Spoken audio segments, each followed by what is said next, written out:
semuanya. Ya, malam ini saya ingin men-sharekan apa yang sudah ada di dalam diri saya, bertanya ya, bagaimana Tuhan itu.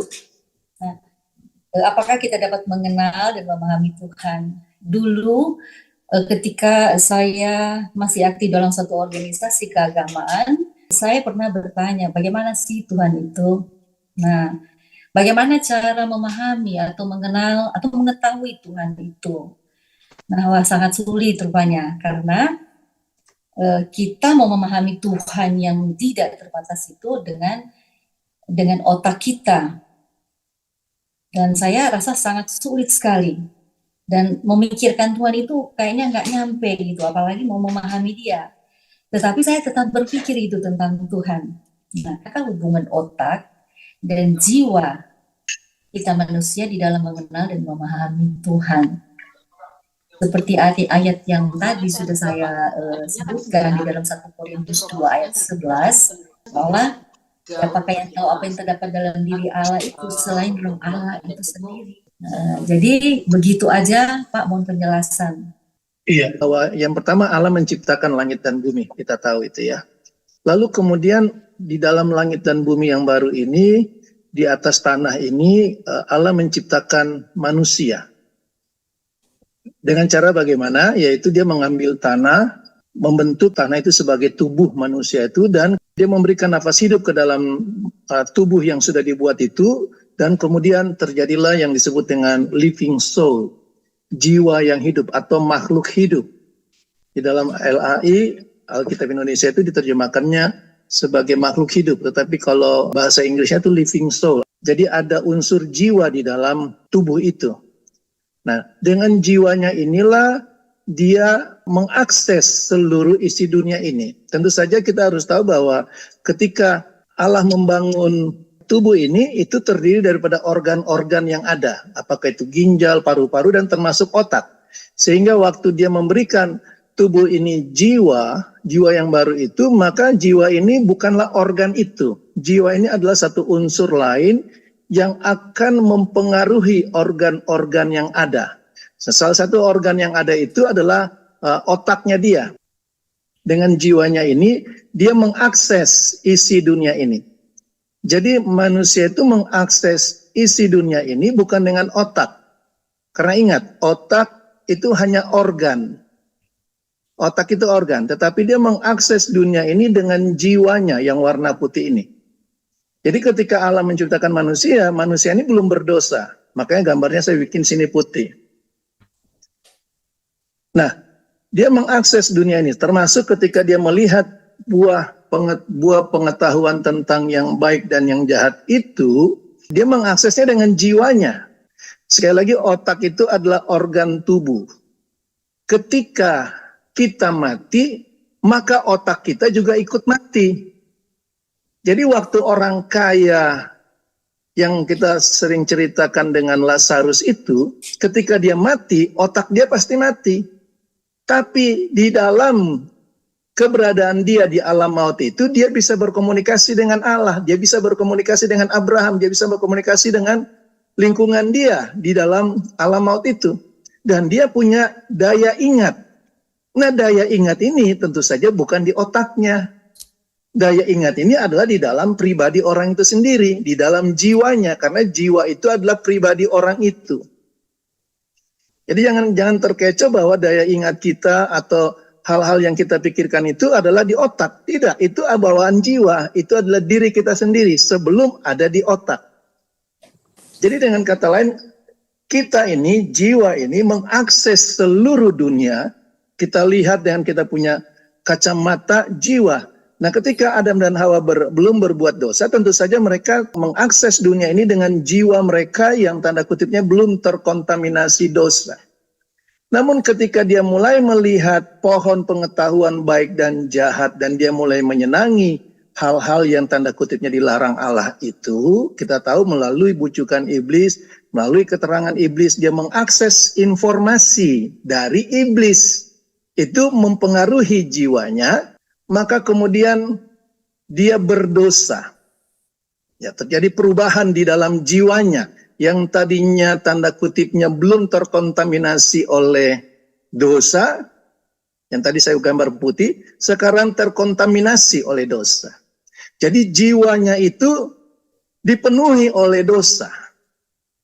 Sehingga ketika dia mengakses dunia yang tadinya dengan pandangan belum berdosa, sekarang dia mengaksesnya dengan pandangan sudah penuh dengan dosa.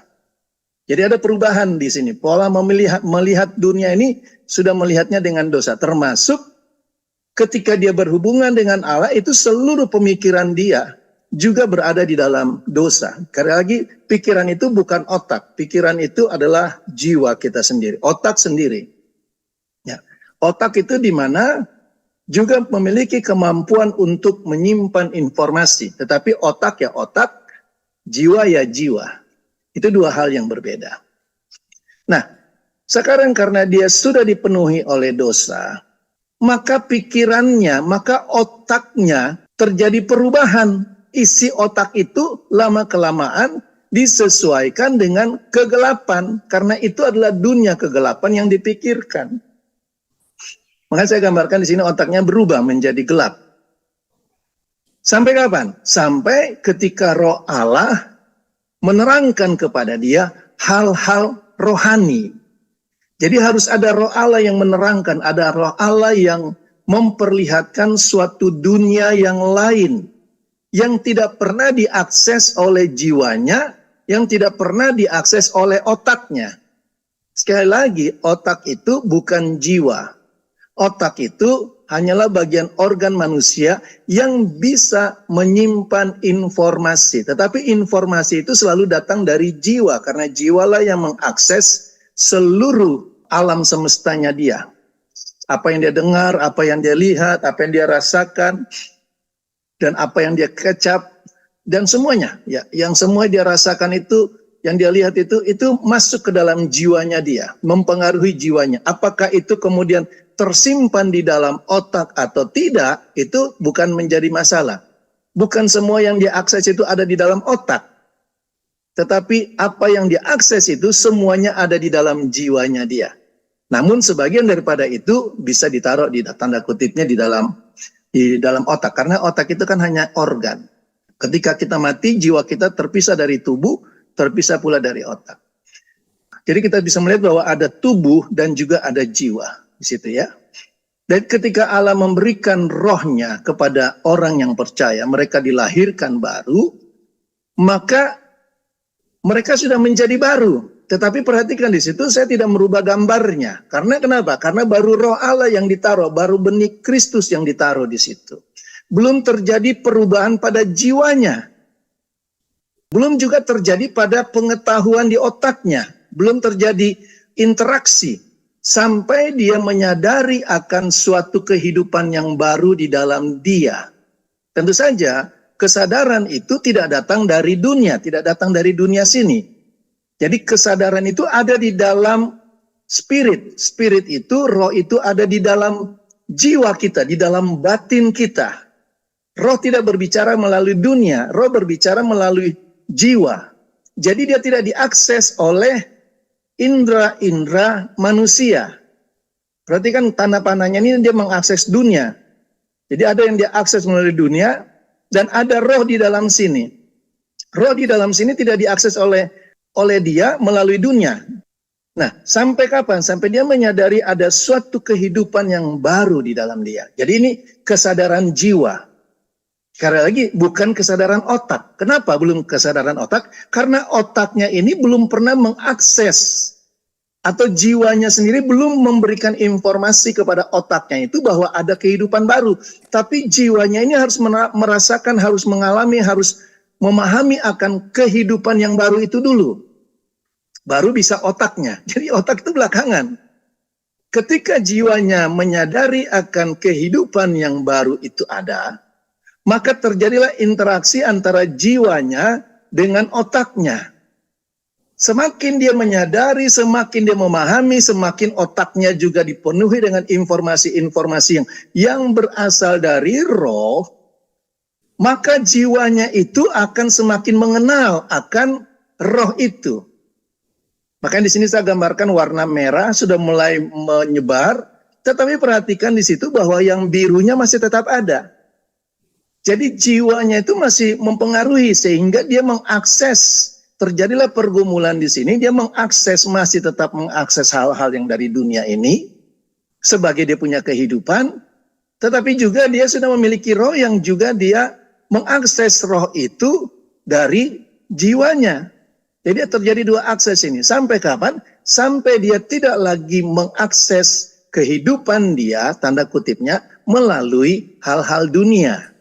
Sampai dia menyadari keberadaan sepenuhnya daripada roh itu dan hidup menurut roh itu. Jadi dalam hal ini berbicara hidup ya.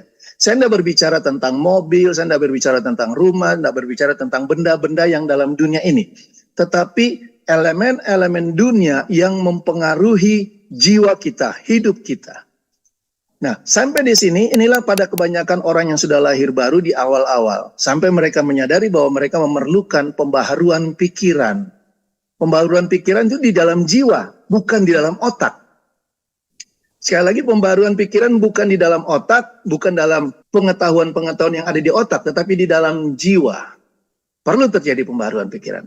Namun untuk supaya dia bisa termanifestasi keluar, tentu saja otaknya juga perlu diberikan informasi-informasi pembaharuan pikiran yang sudah terjadi pada jiwa. Karena pikiran itu di jiwa, bukan di otak.